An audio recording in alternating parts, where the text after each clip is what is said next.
नमस्कार दोस्तों, मेरा नाम है मनीष कुमार सिंह और आपका बहुत बहुत स्वागत करता हूं मैं 4 PM महाराष्ट्र। दोस्तों, आपको पता ही होगा कि राहुल गांधी के खिलाफ किस तरीके से बयानबाजी की गई है, उन्हें धमकी दी गई है और जो 4 नेता हैं उनके खिलाफ दिल्ली में जो है वो शिकायत भी दर्ज करा दी गई है कांग्रेस के नेताओं द्वारा।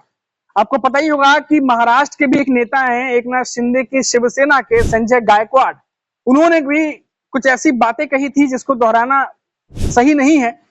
और आपको खबर आपने पढ़ी होगी, अगर नहीं पढ़ी होगी तो फिर भी मैं थोड़े से 2 शब्दों में बता देता हूं कि उन्होंने कहा था कि राहुल गांधी की जीभ काट के लाने वालों को इनाम देंगे। और भी कई तरीके की बयानबाजी जो है बीजेपी के नेताओं की तरफ से, यूपी के नेता हुए दिल्ली के, उनकी तरफ से की गई है और 4 नेताओं के खिलाफ कांग्रेस नेताओं ने अब शिकायत दर्ज कराई है। अब ये मामला कैसे बढ़ता जा रहा है, कैसे तूल पकड़ता जा रहा है, देखिए। अब महाराष्ट्र के जो यूपीटी पक्ष के नेता है संजय राउत ने, उन्होंने भी इस पर बयान दिया है।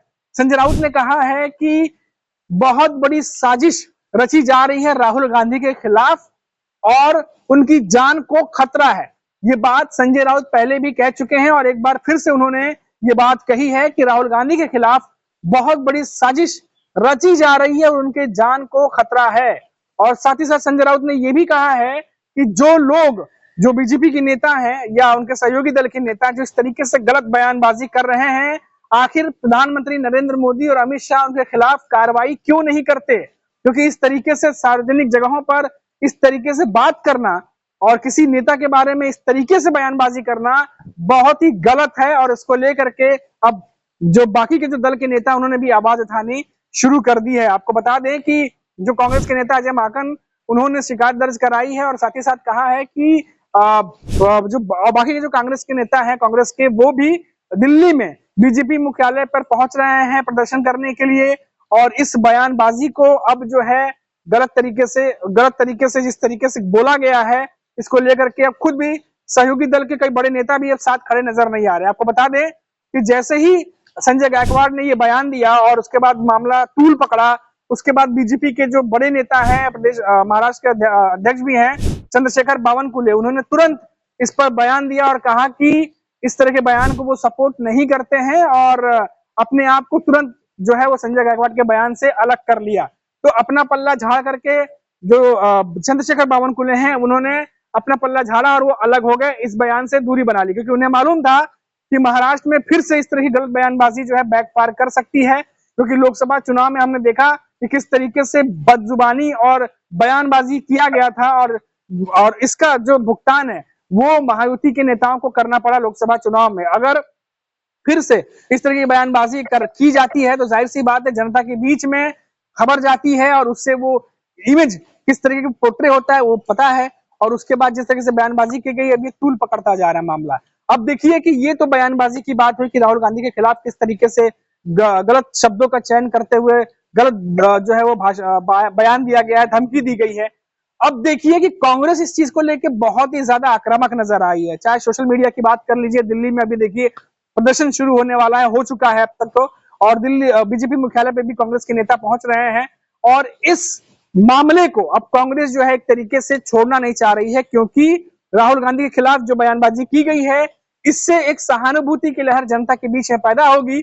और ये बात कांग्रेस के नेता बहुत ही बखूबी जानते हैं। आप देखिए कि कई सारे कांग्रेस के नेता सोशल मीडिया पर जो है अपनी बयानबाजी जो है वो दे रहे हैं, कड़ी प्रतिक्रिया दर्ज करा रहे हैं जो कुछ भी राहुल गांधी के खिलाफ बोला गया। और आपको बता दें कि राहुल गांधी ने जो आरक्षण पर बात कही थी और उस बात को आधे लोग समझे, आधे लोग नहीं समझे। हालांकि उसी मामले को लेकर के जो बाद में बीजेपी के नेता हैं उन्होंने बयानबाजी से तमाम की है। अब देखिए कि ये मामला कैसे बढ़ता जा रहा है। और खासतौर से मैं अभी जैसे कि मैंने आपको दिल्ली की बात बताई कि प्रदर्शन होने वाला है, वैसे ही महाराष्ट्र में भी कई जगह जो है अब कांग्रेस के नेता प्रदर्शन करते दिखाई दे सकते हैं, ऐसी खबरें आ रही हैं। और इस मामले पर अब वापस जो है वो महायुति को घेरने की कोशिश एमवीए के नेताओं की तरफ से की जाएगी, जिसमें से एक संजय राउत का ताजा बयान जो है वो सामने आ चुका है। आपको बता दें कि इन दिनों महाराष्ट्र में वैसे भी महायुति और बीजेपी की हालत उतनी बेहतर नहीं है जितनी बेहतर 2019 और 2014 में हुआ करती थी। और 2024 के लोकसभा चुनाव के बाद महायुति और खासकर बीजेपी और उसके सहयोगी दलों की स्थिति इतनी बढ़िया नहीं है कि वो बहुत ज्यादा सीट जीत के लेके आए। हमने देखा लोकसभा चुनाव में बहुत सारे सीट वो हार गए थे। और जिस तरीके से गलत बयानबाजी जो है वो महाराष्ट्र के लोकसभा चुनाव में हमने देखा कि देश के प्रधानमंत्री नरेंद्र मोदी महाराष्ट्र आए, उन्होंने भी जिस तरीके से बयानबाजी की थी और असली शिवसेना, नकली शिवसेना और कई बातें ऐसे वो बोल गए थे जो महाराष्ट्र के परिदृश्य में यहाँ के नेताओं और यहाँ के लोगों को पसंद नहीं आया। और इसी जुबान को जो है वो रोकने की कोशिश इस बार महायुति की तरफ से हो रही है कि कोई भी ऐसी बयानबाजी ना किया जाए जिससे पूरा खेल जो है वो फिर से बिगड़ जाए। लेकिन फिर से एक बार देखा जा रहा है कि इस तरीके से बयानबाजी सामने आ चुकी है और अब कांग्रेस जो है इस मामले पर बीजेपी को घेरना शुरू कर चुकी है। और अब देखिए कि ये खेल कैसे आगे बढ़ेगा। अब आप इस बात को समझिए कि अगर राहुल गांधी जिस तरीके से आगे बढ़ रहे हैं, आप देखिए कि ये वही राहुल गांधी हैं जो कि 2017-18 में बहुत ज्यादा इनका मजाक बनाया जाता था, लेकिन अब 2024 में इनकी इमेज ऐसी बदली है कि बीजेपी के नेता भी राहुल गांधी की तारीफ कर रहे हैं। कई सारे बड़े नेताओं के आपने बयान देखे होंगे कि राहुल गांधी अब जो पॉलिटिक्स कर रहे हैं, जिस तरीके से वो राजनीति करते हैं और जिस तरीके से वो कनेक्शन युवाओं के साथ बांधे हुए हैं, उनकी राजनीति पूरी की पूरी बदली हुई नजर आ रही है और 2024 के इलेक्शन में वो दिखाई दिया है। अब जिस तरीके से उनके ऊपर टीका टिप्पणी की गई है, गलत बयानबाजी की गई है, धमकी दी गई है, अब इसे लेकर के कांग्रेस के पास एक बहुत ही मजबूत मुद्दा उन्हें मिला है और अब वो बीजेपी को पूरी तरीके से घेरने पर अब उतारू हैं। और उसी का उदाहरण जो है वो तमाम नेताओं के बयानों से सामने आ रहा है। और महाराष्ट्र की अगर मैं बात करूं तो महाराष्ट्र में वैसे भी बीजेपी की हालत उतनी बेहतर नहीं है और इस तरीके की बयानबाजी उनकी जो नैया है वो डुबा सकती है, इसमें कोई शक नहीं। क्योंकि एक तो आप तमाम स्कीमें कर रहे हैं, तमाम स्कीम लेकर के आ रहे हैं, कभी डिब्बा वालों के लिए कुछ स्कीम अनाउंस करते हैं, कभी लाडली बहना करते हैं, कभी कुछ तो कभी कुछ। लेकिन साथ ही साथ महाराष्ट्र में जो जुबानी जंग है वो भी हम देखते हैं कि बहुत ज्यादा तेज चलती है। लेकिन इस तरीके से जिस तरीके से राहुल गांधी पे बयानबाजी की गई है, ये बयानबाजी जो है बिल्कुल भी जनता के बीच भी जाएगा तो कोई भी बर्दाश्त नहीं करेगा, क्योंकि ये एक गलत बयानबाजी है, धमकी भरी बयानबाजी। और जबान जो है वो जो काट के लाएगा उसको इनाम देना, ये बड़ा ही अटपटा सा है और बहुत ही धमकी भरा लहजा है, जो कि राजनीति में वैसे भी जो है राजनेता इस बात को एक्सेप्ट नहीं करते कि इस तरह की कोई बयानबाजी है और कोई उम्मीद भी नहीं करता। लेकिन फिलहाल बीजेपी के नेताओं की तरफ से और एकनाथ शिंदे की जो पार्टी है उनके नेता की तरफ से बयानबाजी की गई है।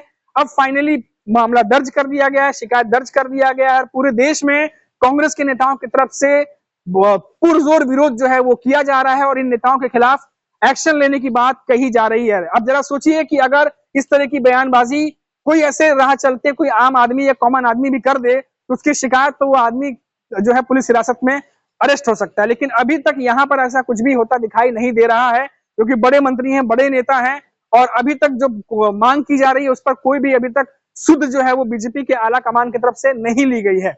अब देखना होगा कि जो मांग कांग्रेस के नेता कर रहे हैं कि गिरफ्तारी की जाए, इस तरीके से एक्शन लेना चाहिए, जैसा कि संजय राउत कह रहे हैं कि एक्शन लेना चाहिए प्रधानमंत्री नरेंद्र मोदी को, अमित शाह को, जो कुछ भी ये वाकया सामने आया है। तो अब देखना होगा कि बीजेपी की तरफ से लगातार जो घिर रही है उनकी तरफ से अब इस मामले पर क्या अगला कदम उठाया जाता है, क्योंकि आज आप देखने वाले हैं कि अगले 2 से 3 दिनों तक जिस तरीके से कांग्रेस घेराव करने वाली है, आप भी देखेंगे। जो खबरें हमारे पास पहुंच रही हैं कि दिल्ली से लेकर महाराष्ट्र बाकी देश के अलग अलग हिस्सों में कांग्रेस की तरफ से पूरी तैयारी की जा रही है कि अब इस मामले पर बीजेपी को पूरी तरीके से घेर देना है। और ऊपर से चुनाव भी नजदीक है और चुनाव में सभी को पता है कि इस तरीके की बयानबाजी को लेकर के जब मामला गर्म होता है तो जाहिर सी बात है नुकसान फिर उसी को होता है जो इस तरह की बयानबाजी करता है। तो फिलहाल अभी के लिए इतना ही, फिर लौटेंगे तो बात करेंगे महाराष्ट्र के किसी और बड़ी खबर पर। तब तक आप देखते रहिए 4 PM महाराष्ट्र और मुझे इजाजत दीजिए। नमस्कार।